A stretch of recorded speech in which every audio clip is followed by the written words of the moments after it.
Yo, what's going on YouTube? It's your boy K2Swavy today. Well, right now it's 3 in the morning. Go and watch little documentary to know about Charles Manson. Also, we have Todd and Kyson, so y'all might hear them. They might be watching it also. It just depends. So yeah, nothing else to say. Let's get into it.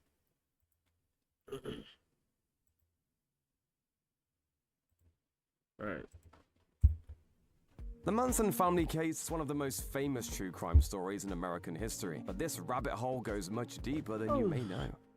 Failed musician and cult leader Charles Manson is one of the most infamous Failed musician is crazy. That man did not have to put that in there. criminals of the 20th century, after ordering youths to commit a series of grisly murders in a futile attempt to provoke a race war. Like many of history's most deranged minds, Manson had a troubled upbringing and traumatic childhood that helped shape him into the monster he would eventually become. Much has been written about his life and actions as head of the Manson family, but little has been said about the woman It's who almost like every serial killer came about because of abusive parents, except for what's his name? That was Me. no killing people. Okay, that was killing people and eating them. Oh, Jeff Dahmer. Jeffrey Dahmer. The only reason why he just was killing animals, and with his dad, and that kind of fascinated him to killing people, I guess. raised him, or at least the woman who occasionally Maybe attempted that's to. kinda fascinating. Kathleen Maddox was a 16-year-old runaway when she gave birth to baby Charles, though at the time his birth certificate was labeled no name just seeing Maddox. something. Maddox herself reportedly had a rough scream for his childhood, life. frequently rebelling against the strict There's a smile religious on my background face. of her family. Warms my heart. She would often sneak out at night to go dancing, and it was at the dance halls where she met most of the men in her life. Charles's father was likely an older married colonel, but Maddox married a man named William Manson while still pregnant with the future cult leader. The marriage didn't last long, and Kathleen and Charles ended up bouncing around the houses of family members in an unstable living situation. When Charles was 6, his mother would help commit an unusual robbery that would land her in prison. I'm whipping it thing time, whipping it. In 1939, Kathleen and her He whipping it. Well, I'm at to lay Look, look, Discord a look. little bit. It didn't do. What the Alright, heck? I think that's good. brother Luther were watched the both Star Wars convicted of Rebels, I don't armed care. robbery and sent to prison. The Maddoxes weren't armed with firearms, though. I mean, In the it might be commission that of the seasoning robbery, time. Luther wielded an empty ketchup bottle. According to Oxygen, the siblings had been out on the town with Luther's girlfriend when they met a man they thought to be rich. Right. They lured the man Thought into to a be gas rich. station, and Put Luther that pressed capital- a ketchup bottle filled with capital- salt into the man's back, claiming it was a gun. When he didn't buy it, Manson's uncle smashed the bottle over the man's head and stole $35 from him, along with his car. Luther received a 10-year sentence, Throw and that man out of Kathleen received $35 5. and his While car. Kathleen Come on, would bro. be released At a 3 gas years station? into her sentence, those were formative years for Charles Manson. The young mother would return to find her child already had a record of his own for theft and skipping school. Manson was brought up by his disciplinarian uncle, who reportedly made Charles go to school in a dress one day after crying on the car ride home. Oh His my uncle God. also forced Manson to visit his Wait, his uncle or his dad did school in a that? dress one day after was brought up by his disciplinarian uncle, who reportedly made Charles go to school.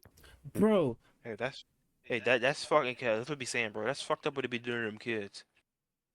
oh, you They got the watching? full washing stand and everything. His shit would be fire, bro. Bro, he made Fuck it, his though. nephew go to Fuck school it, though, in Kevin. a dress. School in a dress For one day crying after in the crying on car. the car ride home. His Fuck it, uncle though, also bro. forced That's Manson to like- visit his Don't ever mother cry in the again. intimidating prison against the boy's wishes to further traumatize him. Fuck it, though. That's just And like I used to visit her in the people learn prison, different ways, you visiting know her. what I mean? By the time You learn Kathleen from mistakes returned, and Manson had different become someone who could not be reined in or That's controlled fucked by up her what they be doing limited to them kids, parenting man. skills. She reportedly left Manson though. largely Don't lie. unattended while his mischief turned more I know, sinister. fuck it. Not my Manson kid. had already displayed saying, bro. They would have manipulative the full tendencies washi as a set and child, everything. Shit and would be Maddox's fire. arrest and hands-off attitude fire. let those tendencies fester and grow. The ketchup bottle arrest was a one-off crime that Kathleen seems to have been mostly talked into by her brother. He got arrested. He got arrested for stealing ketchup. Contrary to several claims, including Ew, bro, that Yeah. tattoo is bothering me, bro. I mean, he just wanted some red sauce with his food. some from Manson himself, Kathleen never engaged in sex work. The lies told by Manson after his capture were attempts to elicit pity and find excuses for his behavior, although growing up in the Depression meant that Manson's childhood, though certainly tragic, was not uniquely so. Yeah. Much of the sociopathic behavior that would allow Manson to lead his cult members to commit horrific crimes was developed during God dang, that man is short, bro. Oh my God. immediately after his mother's imprisonment.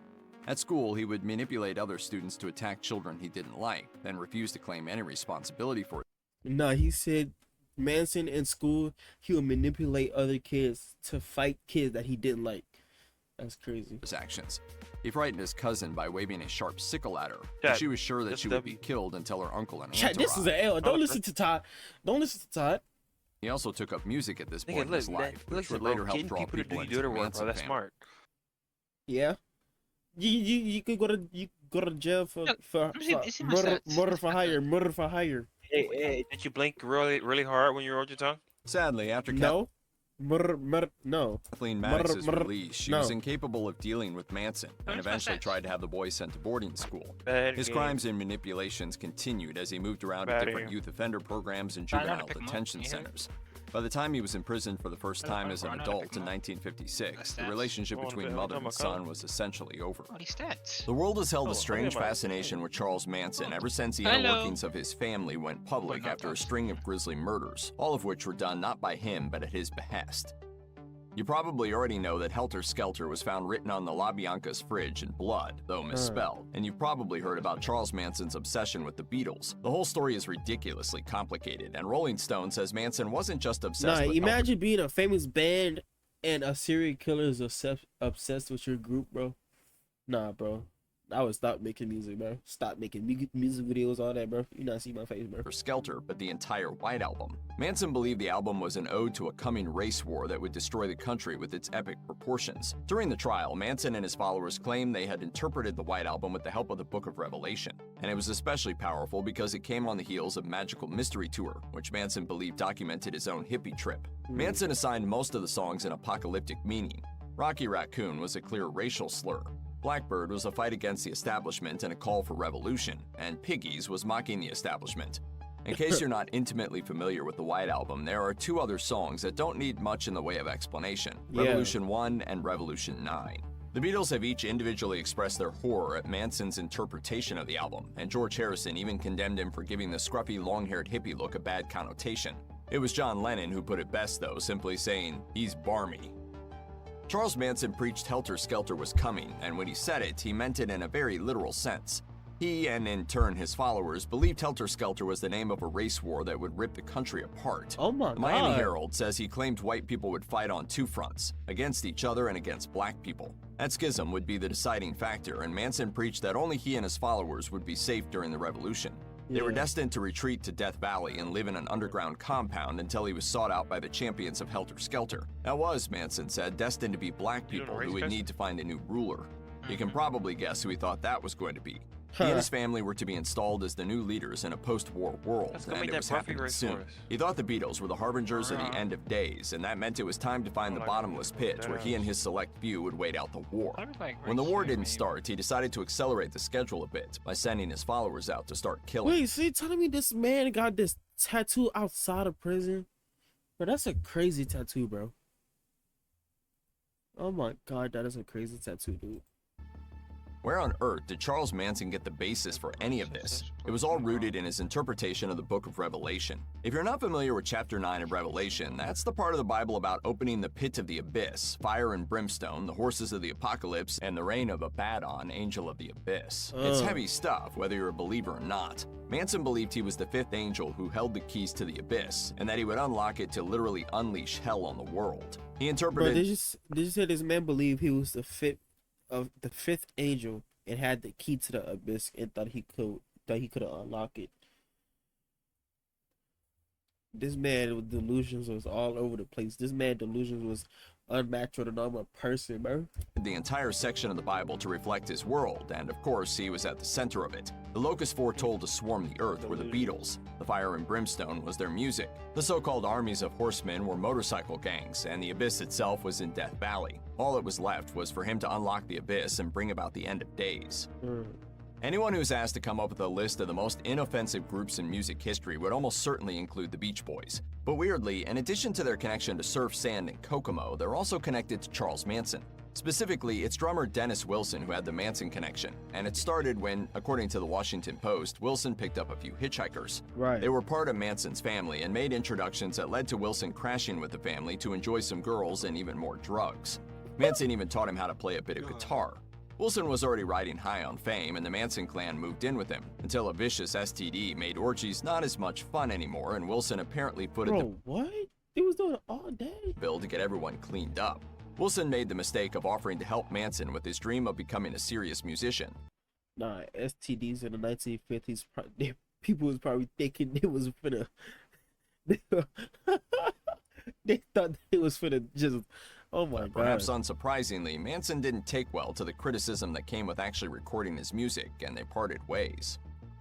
Charles Manson relentlessly insisted there was more to his relationship with the Beach Boys, though. He claimed Dennis Wilson took one of his songs, turned it into Never Learn Not to Love, and didn't even give him a writing credit.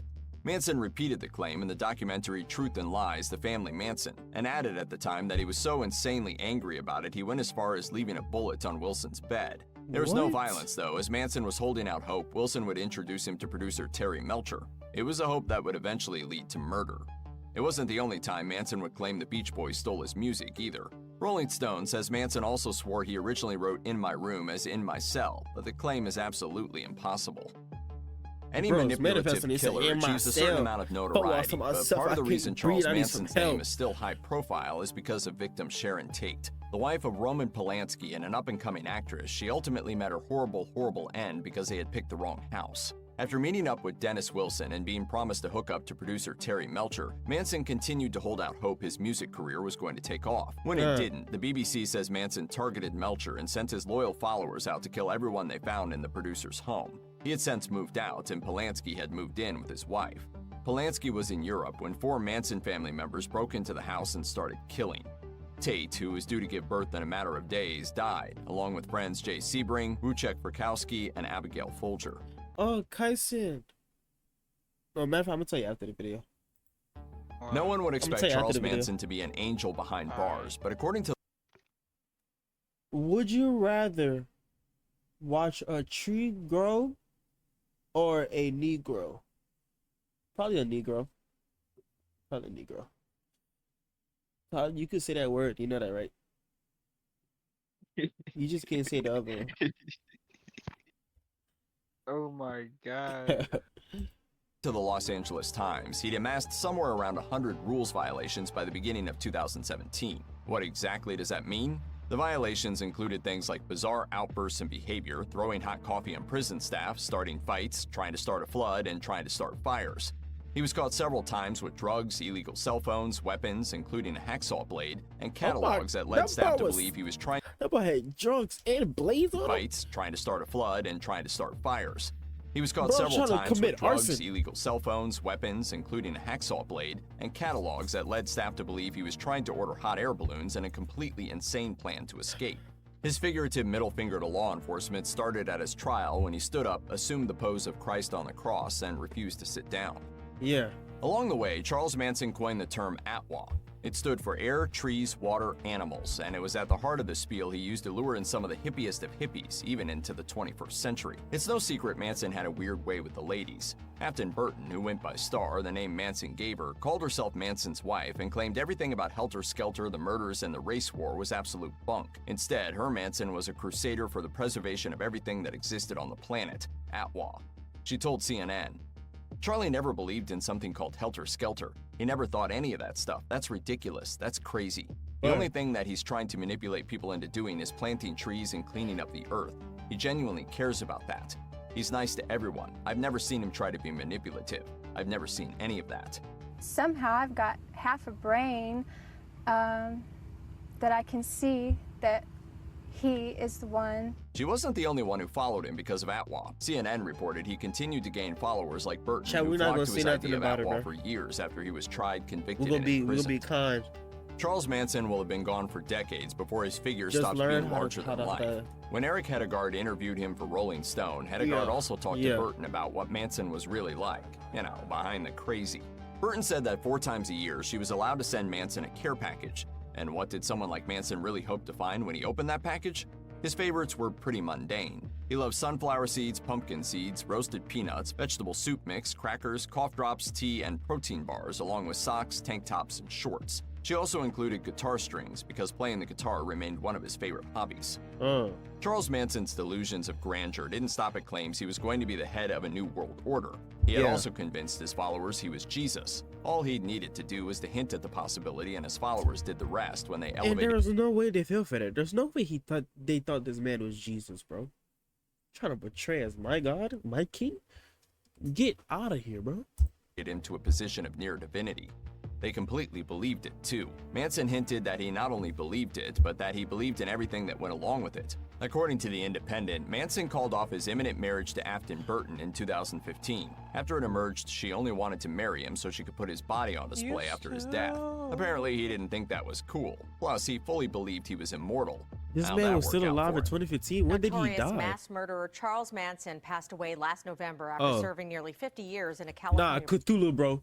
Why exactly when I asked that, the news reporters started talking about the famous killer Charles Manson passed away? You know that? Huh?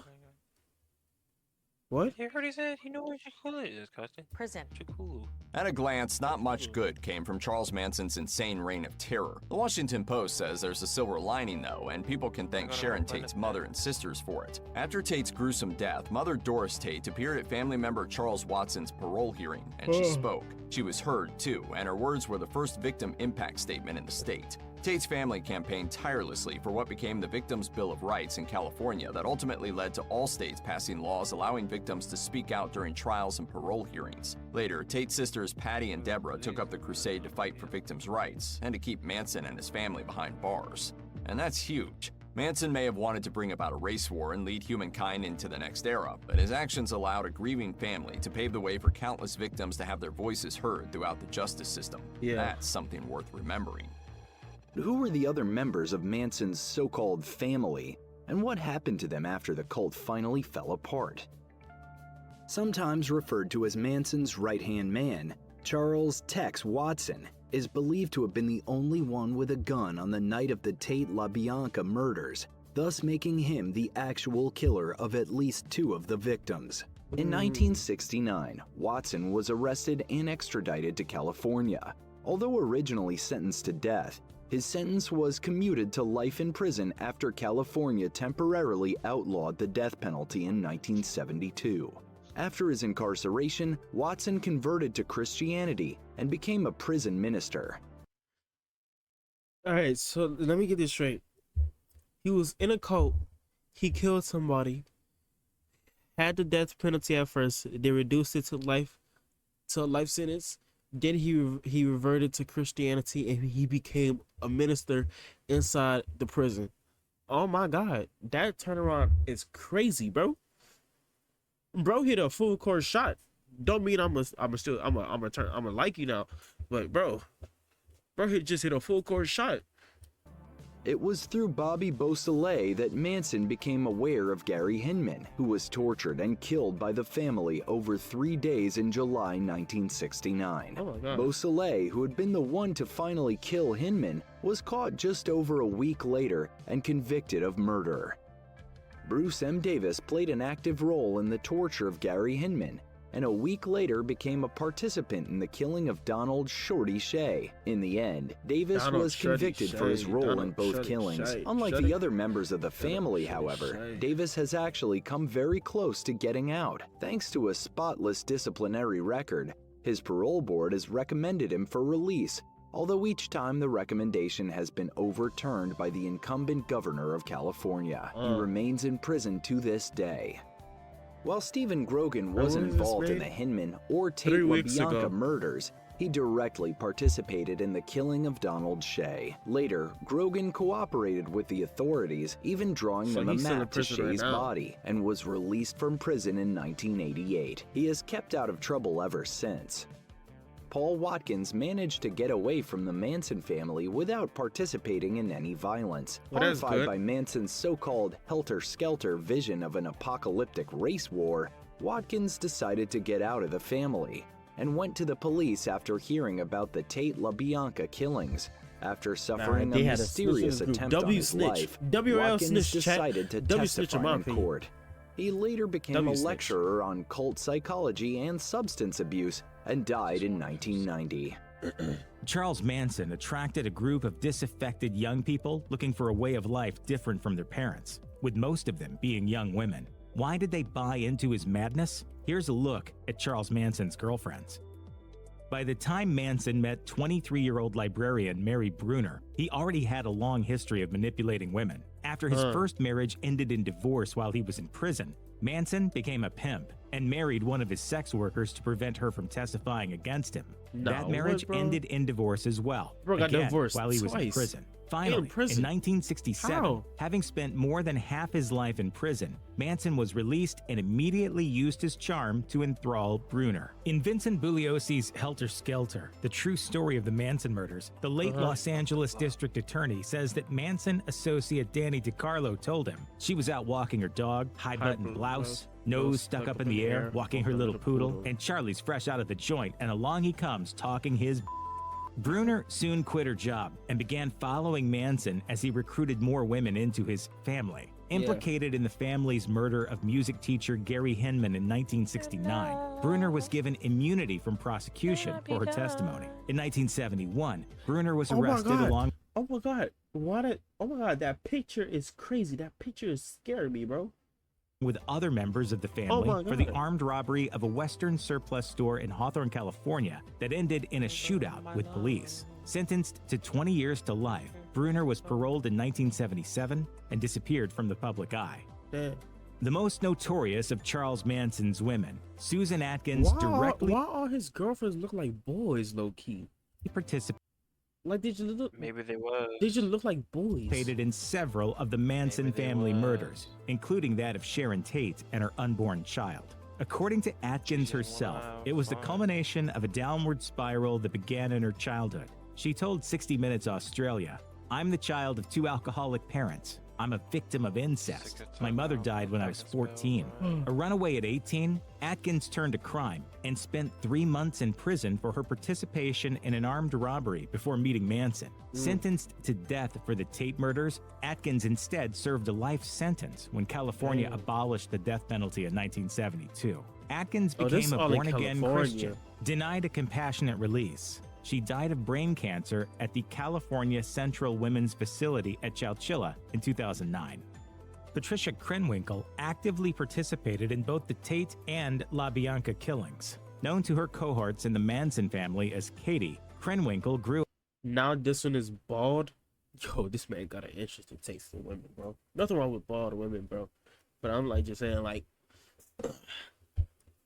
nothing wrong with bald women or girls that look like boys. I was just saying, like, he just got an interesting taste. up an overweight, insecure teen in Los Angeles, suffering from an endocrine condition that caused her to have an overabundance of body hair. Krenwinkel was often subjected to bullying by her peers. Haunted by low self-esteem, Krenwinkel withdrew into herself and turned to religion for solace. After high school and following her parents' divorce, Krenwinkel moved to Alabama with her mother, where she taught catechism and considered becoming a nun. After a single semester at a Jesuit college, Krenwinkel dropped out and returned to California. She met Manson in September 1967. Preying on Krenwinkel's insecurities, Manson seemed to offer her the acceptance and love she desperately craved. In a 1993 interview, Krenwinkel recalled meeting Manson to Diane Sawyer.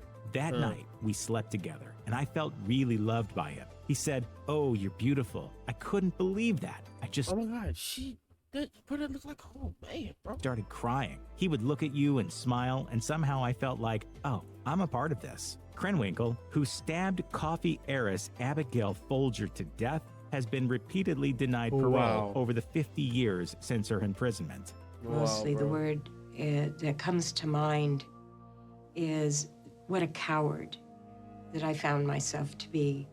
20-year-old Linda Kasabian had been at the Manson family's enclave at the Spawn Movie Ranch for just over a month when Charles Manson ordered her to drive Tex Watson, Susan Atkins, and Patricia Krenwinkel to 10050 Cielo Drive on the night of August 8, 1969. Manson's choice of Kasabian was purely utilitarian. She was the only member of the family with a valid driver's license, and a traffic violation was a legal hassle they couldn't afford. She would again take the wheel to ferry Manson and the group to the LaBianca's home the following night. Linda witnessed 2 of the murders at Cielo Drive, and likely prevented the death of actor Saladin Nader the night the LaBiancas were murdered by intentionally directing Manson to the wrong address. Kasabian testified against Manson in exchange for immunity from prosecution and was instrumental in convicting the cult leader. At 28, Catherine Scher was the oldest female member of the family and Charles Manson's primary recruiter. According to former Los Angeles District Attorney Vincent Bugliosi, author of Helter Skelter, Scher was an ardent Manson devotee and a skilled liar who improbably attempted to implicate Linda Kasabian as the mastermind of the Tate LaBianca murders. Scher, who has spoken publicly and often about her role in the Manson family, also had the most unusual background of any of Manson's women. Born in Paris, France in 1942, her father was a Hungarian violinist and her mother was a German Jewish refugee. At the height of World War II, Cher's parents, both active members of the French underground, committed suicide. Scher was placed in an orphanage and adopted by an American couple at age 8. She was a talented musician, Scher was a II. virtuoso violinist from childhood and possessed a powerful singing voice. In 1965, she recorded a single titled Ain't It Babe for Autumn Records under the stage name Charity Shane. Scher also found work as an actress, taking bit parts in several movies. She met Manson follower Bobby Beausoleil on the set of Ramrodder, a Western-themed softcore porn film shot in Topanga Canyon. Beausoleil introduced Scher to Manson, and she instantly fell for the charismatic ex-con's freewheeling philosophy. Scher was wounded 3 times in the family's shootout with police following the attempted armed robbery of a Western surplus store in Hawthorne, California. The robbery and ensuing shootout landed Scher in prison for 3.5 years. Ruth Ann Morehouse was just 16 years old when she ran off with Charles Manson. Ironically, it was Morehouse's own father, Dean Morehouse, who introduced her to the cult leader. In 1967, Dean Morehouse picked up Manson, Mary Bruner, and Lynette Fromey hitchhiking and brought them to his home for a meal. Ruth Ann ended up running away with them. Although Ruth Ann was not involved with the Tate LaBianca murders, she bragged of her knowledge of the crimes, stating that she knew of at least 10 other killings. In 1970, she lured Why would she brag about her knowing about 10 killings that he committed? What? 10 at that?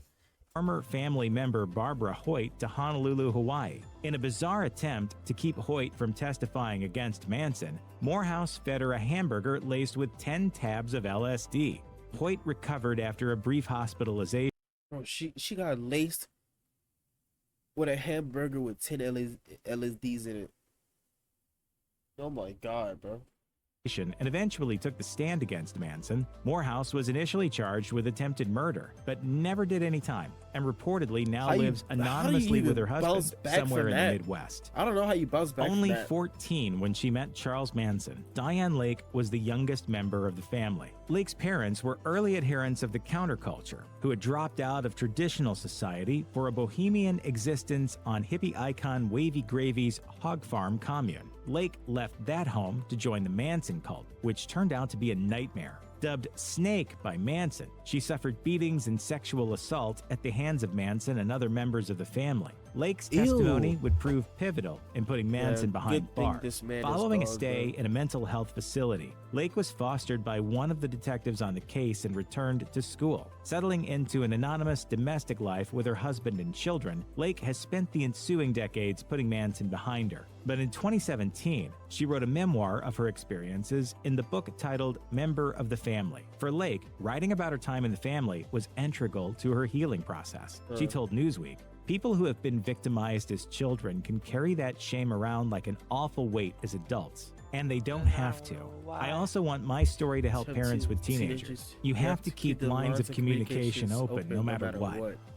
A loyal follower of Charles Manson to this very day, Sandra Good improbably maintains that the late cult leader wasn't actually involved in the Tate LaBianca murders. Best remembered for brandishing a rifle and advocating violence in the 1973 documentary Manson, Good is the most outspoken of Manson's remaining disciples, taking on the name Blue as an adherent of Manson's self-styled religious sect, the Order of the Rainbow. Good has spent much of her life as a militant defender of the environment, with fellow family member Red, aka Lynette Squeaky Frowmy, which incidentally, it really is pronounced Frowmy, not From. The two founded the International People's Court of Retribution, a proposed terrorist group intent on killing the CEOs of companies that pollute the earth. As reported by the Sacramento Bee, Good and her associate Susan Murphy were sentenced to 15 years in prison for sending death threats to 170 people as part of her militant activism. Why do you send death threats to 170 people? How much time do you have on your hands?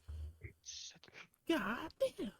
Prison for sending death threats to 170 people as part of her militant activism. Released after serving 10 years, the unrepentant Good continued to champion Manson and his psychotic philosophies. Manson never killed anyone. It's just hard to explain. He's a very brilliant, wise being.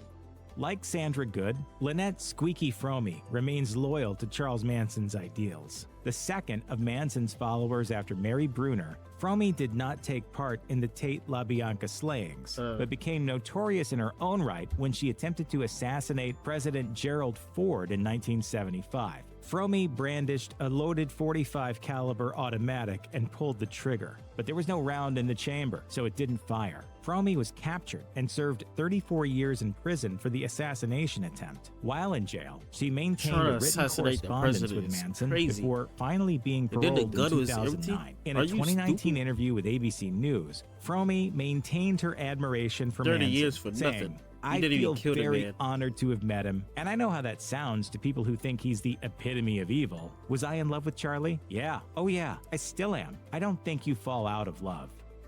The last young woman to fall under Charles Manson's spell was Afton Burton. Renamed Star by the imprisoned cult leader, Burton nearly married Manson in 2014. Burton, 26 at the time of her engagement to the 80-year-old Manson, became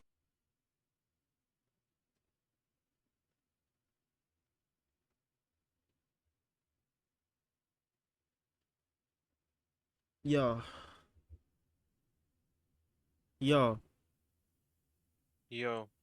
Come on, 2014. Charles Manson is 80, right? Still in prison, right?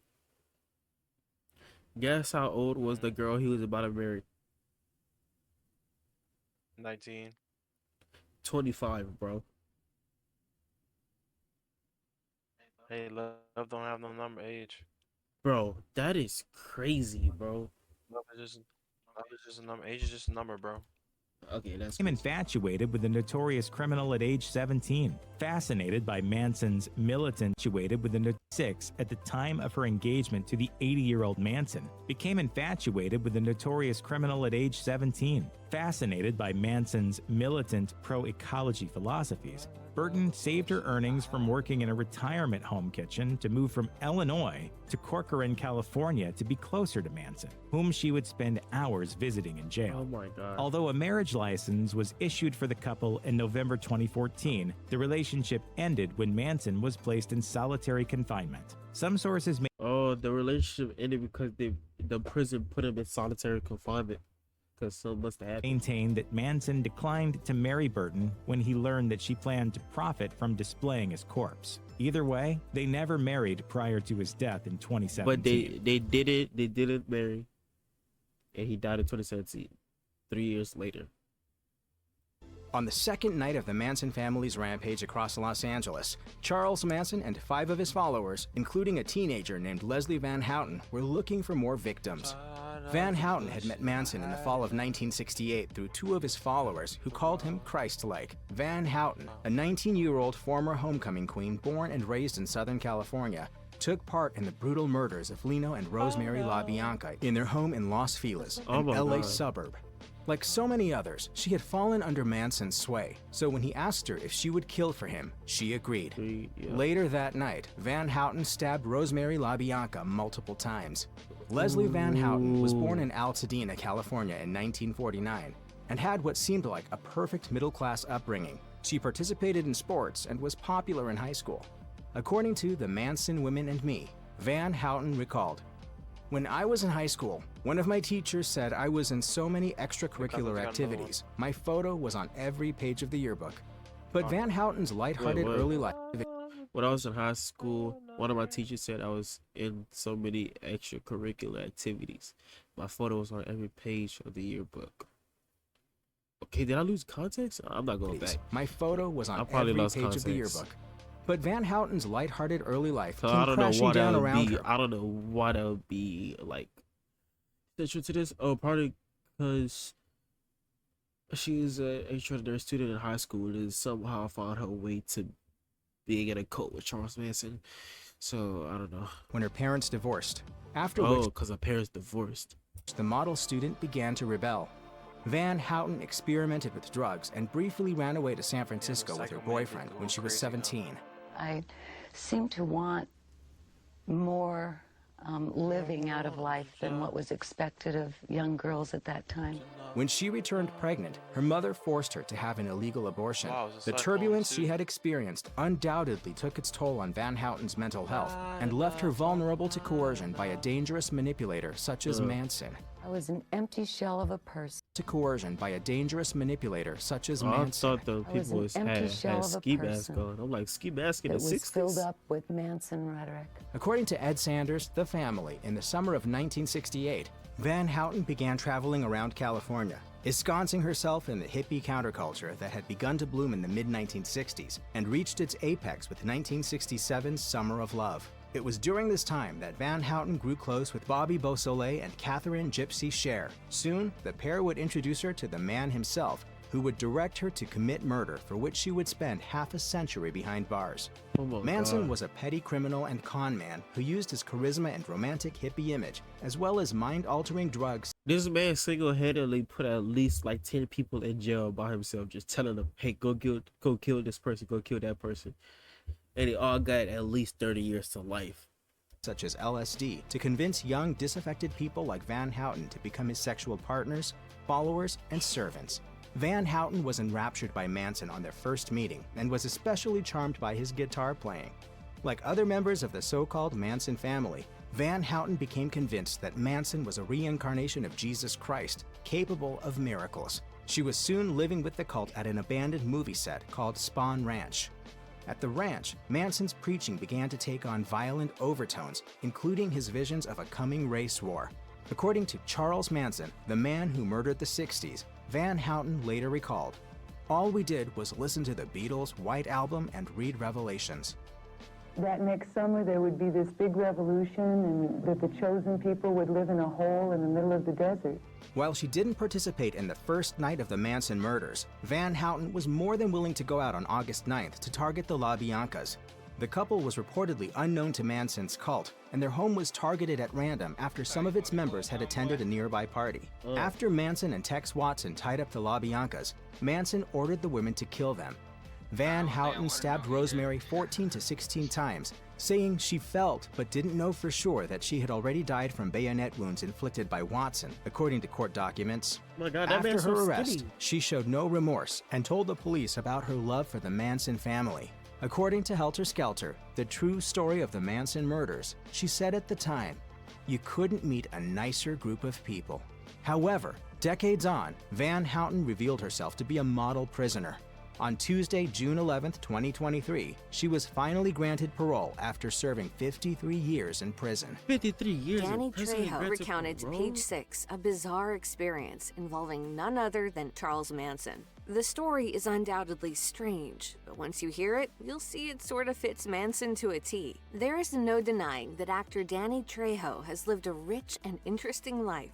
Born in Echo Park, Los Angeles in 1944, Trejo became involved with drugs and crime at a young age. According to IMDb, he spent 11 years of his life in and out of jail on drug and armed robbery charges. However, while in prison, he took part in a 12-step program that helped him to overcome his addiction and turn his life around. And that That's eventually good. led to an Okay, acting that's career. why If I you don't know know him the full from. story, here's a quick version of it. Trejo was working as a drug counselor when he received an urgent call to help someone being tempted back into cocaine. It turns out that the person was on a movie set for the film Runaway Train. Trejo was invited to be an extra, as a convict. He took his shirt off, and a screenwriter immediately recognized his giant chest tattoo and remembered serving time with Trejo, and he knew him as a champion prison boxer. Trejo Yeah. ended up boxing Eric Roberts in a scene, and the rest is history. It's been a crazy ride indeed, but it's about to get crazier. According to page 6, in a strange twist of history, Trejo and Manson had stints that briefly overlapped in the Los Angeles County Jail in 1961. He recalled feeling sorry for Manson, who was a small guy, greasy, dirty, scrawny, and so poor he didn't have a belt, and instead used a piece of string to keep his pants up. Initially, Trejo thought of him as someone who needed protection. However, after a few days behind bars, Manson told Trejo and the other prisoners that he could get them high by using guided meditation. He then proceeded to hypnotize the group into feeling This man was hypnotizing people in the prison? Are you kidding me? as though they were high on weed and heroin, and shockingly, it seemed to work. Trejo recalled, "By the time he described it hitting my bloodstream, I felt the warmth flowing through my body. Oh If my that God. white boy wasn't a career criminal, he could have been a professional hypnotist." Trejo's hypnotized story certainly puts a different spin on the entire case and shows how influential Manson could truly be. Throughout his nearly 50 years behind bars, Charles Manson never showed any remorse or even admitted any guilt for his infamous crimes. Maybe I should have killed 400 or 500 people, then I would have felt better. Manson's final words to a documentary producer, James Buddy Day, who interviewed him at length during the killer's last year live, showed no contrition and were instead boastful. I'm the most famous human being, not only that is alive, but the most famous human being that ever lived. The killer's conversations with Day, included not in the even documentary close. Charles What? Manson, The Final Words, were his last recorded before he died in November 2017. The project started with a phone call. James Buddy Day was surprised to get a ring from Charles Manson himself. Day had written to Manson asking him for an interview, but had little faith that the killer would actually call him. Yet, here was Manson on the other side of the line. In his book, Hippie Cult Leader, The Last Words of Charles Manson, Day wrote, "What do you say to the most infamous mass murderer of all time if given the chance? I knew what I wanted. To hear Manson's story in his own words and to get his permission to make a documentary based on that story." Charles Manson downplayed his role as the leader of the so-called Manson family. In Manson's telling, it was the others at the ranch who acted on their own. I never told anybody to do anything other than what they wanted to do. As Day delved deeper into the story, he determined that the commune... His voice do not match his body. That is not what I thought he would look like. wasn't as hierarchical and the story wasn't as clear-cut as it had been previously presented. Day told Time magazine, "There's so many people involved in the Manson story, and not one of them can really say what happened. No one was making decisions for the whole group." While Day believes Manson's version of events is likely closer to the truth than the police and prosecutors' interpretation, he admits Manson was still responsible for the killings. Day went on, "I think there's no question Manson is culpable for those murders, if not all of them. The murders would not have happened without him." Manson's claim of innocence provides a jarring contrast to his bragging about fame, a statement that smacks of pride and may offer a truer glimpse into what made him tick. He never heard you express remorse. Have you never felt it? Remorse for what? You people have done everything in the world to me. Not long after Charles Manson's final phone calls to James Buddy Day, the killer died at Bakersfield, California hospital at 8:13 p.m. on November 19, 2017 due to complications from colon cancer. While Manson's interview with Day may have been his last, a decade earlier he had made a similar boast about his fame to another researcher. He told criminologist Jack Levin in 2007, "I am the most famous person who ever lived." Levin agreed with it to a point. He told Northeastern Global News, "That's only a slight exaggeration. There are many great people who preceded Manson and were world-renowned, but didn't have the benefits of the mass media like Manson did." Levin believes there will never be another Manson. He went on to say, "He fit into the anti-establishment environment that prevailed during the 60s and 70s, and those days are gone. We could get another killer that influences young people, but it wouldn't look anything like Manson." Charles Manson built a family that carried out some... It probably could happen because social media is one hell of a drug. So it probably can't happen again, to be honest. It probably is going on, we just don't know. the most infamous murders of the 20th century. But what about his actual family? What happened to those who called Manson father for real? Guilty. I wouldn't do anything that I felt guilty about. Although Manson referred to his followers as his family, he actually married 2 women and fathered at least 3 children. Charles Manson This man had is 3 part kids. of my bloodline, and I don't have a choice. I have to live with that. Manson married his first wife, Rosalie Jean Willis, in 1955. At the time, Manson was 20 years old and Willis was only 15. In 1956, Manson... So he just liked the girls, little kids, bro. Ew. Ew. Manson's first biological child, Charles Manson Jr., was born. Manson wasn't present for his son's birth. He was serving time in prison for auto theft. While Manson was incarcerated, Willis filed for divorce and remarried. Her new husband raised Charles Jr. as his own, and the boy eventually changed his name to Jay White. White went on to have 3 children, but he never overcame the knowledge of who his biological father was and what he'd done. White's son, Jason Freeman, said his family never discussed Manson and did everything in their power to downplay their association with him. Unfortunately, White and Freeman became estranged. I just want to get to know my grandfather. And he tells me I don't know how to be a grandfather. In Freeman's opinion, White wanted to spare him any backlash from being the grandson of the notorious serial killer. Freeman said his father was haunted by Manson's crimes and he just couldn't let it go. He couldn't live it down. He couldn't live down who his father was. Jay White died by suicide on June 29, 1993. He was 37 years old. He was laid to rest at Greenwood Cemetery in Hopedale, Ohio. Manson married his second wife, Leona Ray Candy Stevens, in 1959. In the months prior to their marriage, Manson faced a hefty prison sentence for forgery. However, Stevens pleaded for leniency, claiming she was pregnant with his child. Manson's 10-year sentence was ultimately suspended, and he and Stevens married shortly thereafter. Although she wasn't actually pregnant when she spoke at Manson's trial, Candy Stevens gave birth to a son on September 24, 1960. She named the boy Charles Luther Manson. But by the time his second son was born, Manson was once again incarcerated. Stevens divorced him in 1963, 4 years before his release. Following his release from prison in 1967, Manson began dating Mary Bruner, who became known as Mother Mary. Bruner gave birth to Manson's son on April 15, 1968. She named the boy Valentine Michael Manson and lovingly called him Pooh Bear. However, Bruner's parents applied for and were granted full custody of the child when he was 18 months old. Valentine's name was changed to Michael Bruner during the adoption process, and he was raised by his maternal grandparents in Eau Claire, Wisconsin. Bruner's adoptive parents attempted to protect him from association with his biological father's highly publicized crimes. However, Bruner's schoolmates eventually found out, subjecting him to relentless bullying and even death threats. Everybody has a little something in their history that they keep in the closet. Manson wrote to his son on numerous occasions, but Bruner claimed he never read any of the letters, saying he wasn't interested in having any kind of relationship with his father. In 1993, Bruner granted an interview to KCBS News during which he claimed to have no memories of his life prior to his adoption. Although he never had any contact with Manson, and his biological mother was more like a sister when he was growing up, his own children now refer to her as their grandma. Following the interview, Bruner avoided media attention for decades. However, in 2019, he consented to another more in-depth interview with the Los Angeles Times. In this interview, Bruner admitted to researching Manson and claimed his father was misunderstood. I think the public has been fed some untruths, and this whole thing has been blown out of proportion. No, you searching up stuff. You wasn't alive when it was happening. You don't know.